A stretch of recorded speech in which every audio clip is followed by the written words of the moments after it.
এমন একটা মেয়ে খুঁজে বাইর করেন যার বাবা আপনার কাছে কিছু এক্সপেক্ট করে না। তবে মনে রাখবেন, আল্লাহ রসুল লোহার আংটির বিনিময়ে বিয়ে দিতে চাইছেন, তাও ছিল না ওই সাহাবীর, তারপরেও কিন্তু বিয়ে হয়েছে।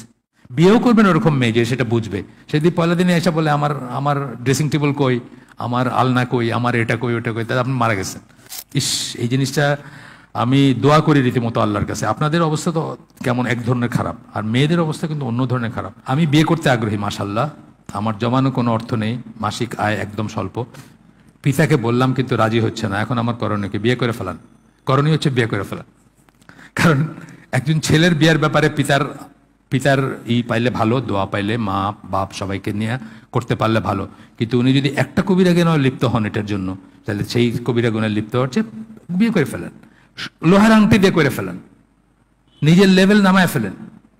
এমন একটা মেয়ে খুঁজে বাইর করেন যার বাবা আপনার কাছে কিছু এক্সপেক্ট করে না, এবং তার সাথে কথা বলেন যে আমাকে জাস্ট মানে লোন হিসাবে আপনি আমার ভরণ পোষণের ইটা করেন, টিল আমি কর্মক্ষম হই, তারপরে আমি সব শোধ করে দিব।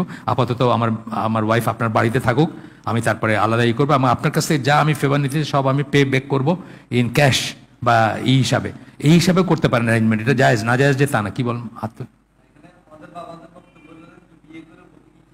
হ্যাঁ, সেটা আল্লাহ খাওয়াবেন। বলেন, বলে আপনি যে বাসায় চাকরানি রাখলে কি খাওয়ান?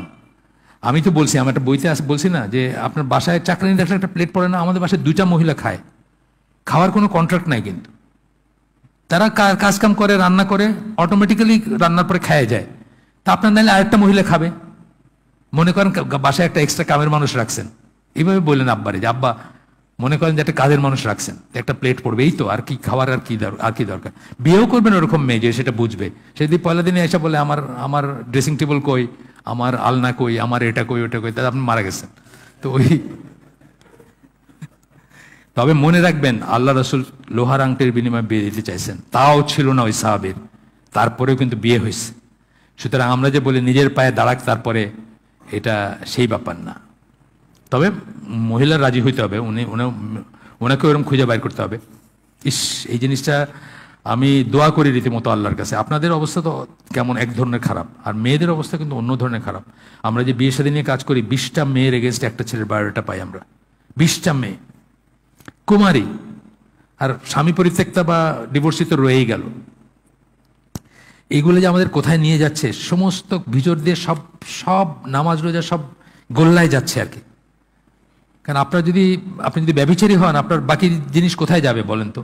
ব্যভিচারী হলে কি বলছেন আল্লাহ? যে ইমান, মানে হাদিসে আসছে কি, ইমান ঝুলে থাকে, তাকে ছেড়ে যায় ব্যভিচারের মুহূর্তে, তারপরে আবার যখন রিপেন্ট করে তখন প্রবেশ করে তার দেহে ইমান।